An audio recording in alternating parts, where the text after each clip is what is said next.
धुळे महापालिकेच्या महापौरपदी भाजपच्या मायादेवी परदेशी यांची निवड झालेली आहे। भाजपच्या मायादेवी परदेशी यांना 50 मतं पडली। तिरंगी लढतीमध्ये मायादेवी परदेशी यांनी बाजी मारले। राष्ट्रवादी काँग्रेस पक्ष आणि शिवसेना तसंच एमआयएमच्या उमेदवारांचा पराभव करत त्यांनी विजय मिळवलेला आहे। अधिकची माहिती देत आहेत प्रतिनिधी अमोल राजपूत। अमोल,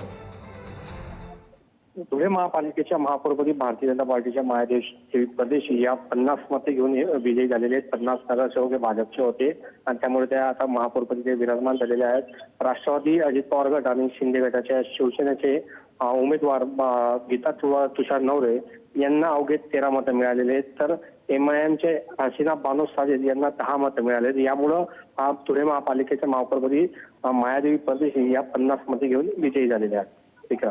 धन्यवाद अमोल दिलेल्या माहितीसाठी।